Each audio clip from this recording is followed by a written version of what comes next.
Okay, so our warm-up. Part 1, first question. It says z is equal to that function, and then we are asked to find something. So one of the things we talked about in the video is that there are a lot of different notations to represent the derivative, and we need to understand those notations.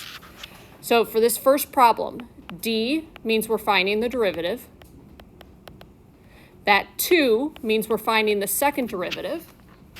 And what this z and t tell us is that we have a function z in terms of t. So that's what we have here. We have z equals a function in terms of t. So we need to, of course, find the first derivative first. We can ignore the 25, and then we're going to use the power rule. So the power comes down, so we get that 9/5. And then we subtract 1 from our power. So if I simplify that for the first derivative, that'll give me a 5. So I'm going to get 45t to the power 4/5. That's my first derivative. Good so far? Okay, of course you have to find the derivative in order to find the second derivative, the first one. If I want the second derivative then, again, I take out the 45, I bring down the power, and then I subtract 1 from the power. So simplifying that, this will give me a 9. So my second derivative then is 36t to the power -1/5. And notation-wise, what we were asked, this is just another way to write it. I also could write something like this. That also means the second derivative. If you do like 36 over 2. Yeah, that works too. Yeah, I don't care if we leave a negative exponent, but yes, if you want to make it positive, totally fine. That is just the power rule. Okay with that? Okay, second one. Sketch the graph of a function whose derivative is always negative. Well, what does the derivative tell us? Slope. So we just need to where the slope is negative. We gotta draw a graph where the slope is negative. Easiest one, potentially, just a line. This is the line y equals -x. So by the power rule then, our derivative would just be -1. In your classwork or your homework, you were often given a graph, and then you were asked to draw a graph of the derivative. Right? So if we want to draw a graph of the derivative, our derivative is -1. It's just like this. No matter what point we choose, at every single point, the slope is -1. Now, that is an easy example. Anything, though, with a negative slope will work. So something like this, that would also work. That's y equals -x cubed. And then you could check if we take the derivative, we're going to get -3x squared, which will always be negative. That's another example.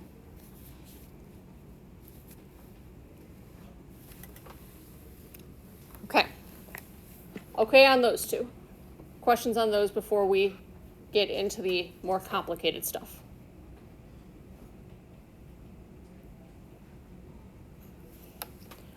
Okay. Part 2 is where things got certainly tougher. And you have two problems like this in the classwork that was due today. Determine whether f has a vertical tangent, then determine whether f has a cusp. Okay. Both of these are related to the derivative. If f has a vertical tangent, the slope of a vertical line is undefined. So what that will mean then is the derivative at 0 will need to be undefined. So what that would tell us is that at x equals 0, we have an undefined slope, which would be vertical. Okay so far? So the way we did this in class is we took f of x, and we took the limit as x approached 0 of f of x minus f of 0 over x minus 0. And we did the limit from the left and we did the limit from the right. Okay, let's make things a little bit easier on ourselves. We should recognize this What is that?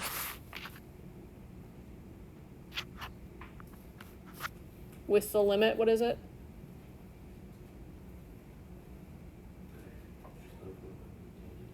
Yeah, it's the derivative. That's just the derivative. Once you take the limit. So instead of bothering to go through that limit definition, find the derivative instead. So if we find the derivative of f, we have that 7, we have 4/3, x to the 4/3 minus 1. So we have f prime of x is equal to 28/3 x to the 1/3. Okay, so is f prime of 0, well, what is f prime of 0 in this case?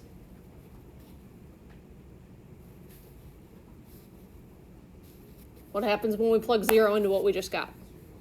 We get 0. What does that tell us about the tangent line? Horizontal. Okay, so slope of 0 tells us we have a horizontal tangent line. Okay, so first question, do we have a vertical tangent? No, because we have a horizontal tangent. Second part we have to address is the cusp. So here we go for the cusp. First of all, reminding us what the cusp looks like. Cusp is something like this. Okay, first thing we need to know about a cusp. If we were to draw in the tangent line at that cusp, the tangent line would be vertical.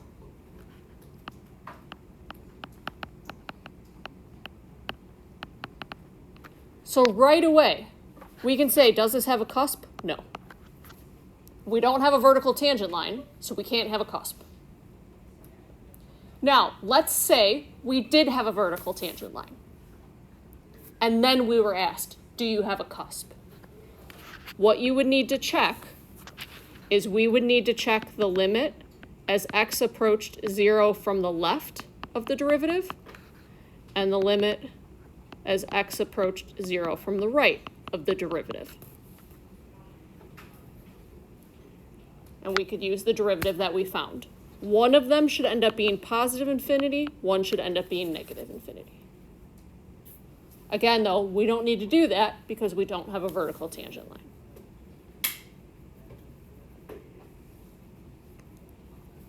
So that is question 3. In your classwork / homework, this relates to questions 26 and 27.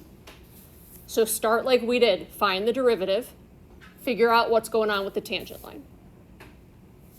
If it's vertical, you need to check for a cusp. If it's not vertical, you don't have a cusp.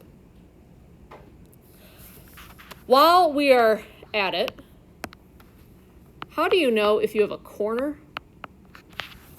without looking at a graph? So like a sharp point. Right. The limit as x approaches some number from the left is not going to be equal to the limit as x approaches that same number from the right. So oftentimes, like Augie said, you're going to get a positive and a negative. That would give you a corner. And again, you're checking the derivative. So that should make things a little easier without having to go through this process, because that's all we're checking is the derivative. Okay with that? Okay. Something like 4. In your homework, when you had something like this and you were asked to sketch the graph of the derivative, sometimes you were given the equation. So I'm going to give us the equation for this one. The equation for this parabola would be x squared subtract 8x add 16. So here's the thought process you should be able to go through. What you should be able to tell is on this part of f, our derivative is negative. And why is that? Why is the derivative negative here? Yeah, negative slope. Here, our derivative is positive because our slope is positive. What is our derivative at 4?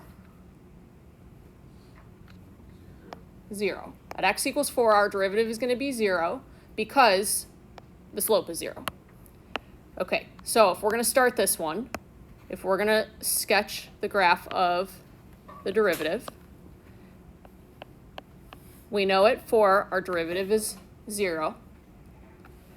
Before that, our derivative is negative. After that, the derivative is positive. Now, to figure out exactly where that negative and positive goes, we can use this equation and actually take the derivative. So when we do, we get 2x minus 8. That helps us figure out exactly where our derivative is going. So negative 8 is right here. So our derivative looks something like this. And hopefully that makes sense. At x equals 4, to the left of that, our derivative is negative. So that's this part of the parabola. To the right of 4, our derivative is positive. Now, in this case, I needed to give us the equation so that we could figure out exactly the slope of our derivative line. But some of the ones in the homework don't give you the equation and you don't need it. Okay, do these first 4 problems clarify some of what you saw in the homework and what we did in the last class?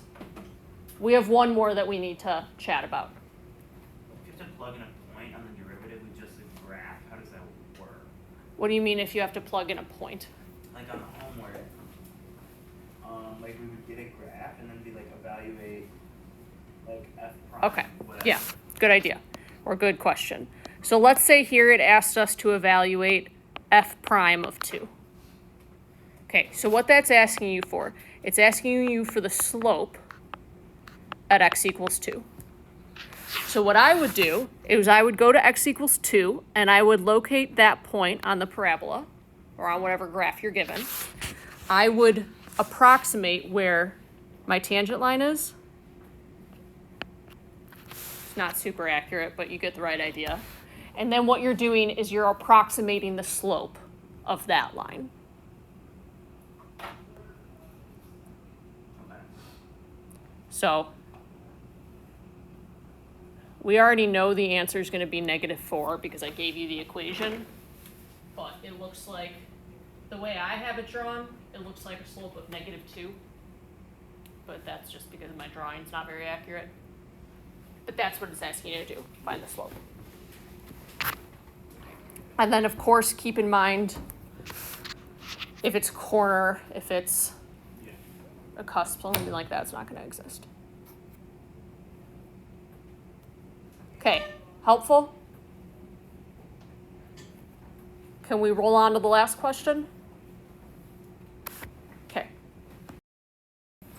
Last one. We need to talk about, is something differentiable? Is something differentiable? So consider f of x is equal to the square root of 4 minus x. Is this differentiable on 0, 4? Is it differentiable on -5, 0? Here's what we did. What we did in class is we looked at the limit as x approached 0 from the left of f of x minus f of 0 over x minus 0. And we looked at the limit as x approached 4 from the right of f of x minus f of 4 over x minus 4. You agree? Okay, well, I'm going to tell you that's what we did. And what we cared about is, do these exist? They don't need to be equal. They just need to exist. Similar idea to what we did on the previous page about 10 minutes ago. This is just the derivative. So we're going to use the same idea of taking this limit, but instead of going through that difference quotient, we're going to use the derivative. So we're going to look at the limit as x approaches 0 from the left and the limit as x approaches 4 from the right of the derivative. Now, I will tell you, we don't yet know how to take the derivative of this. The ones in your homework you do. So are we okay if I just tell us what the derivative is? For the interest of time, our derivative is going to be -1 over 2 square root of 4 minus x. Again, we don't know the rules to find that yet. You could go through the difference quotient and find it, but the ones we do in class you'll know how to find. Okay, so we have -1 over 2 square root of 4 minus x. And then same thing over here. -1 over 2 square root of 4 minus x. Okay, which one is more concerning? The limit on the left or the limit on the right? The right. Why is the one on the right concerning to us? You get a 0 in the denominator. You get a 0 in the denominator, sure. What else? I would say there's something bigger than that. John? Yeah, can we plug in numbers bigger than 4? No, it's not even in the domain. So what that tells us is that limit on the right does not exist.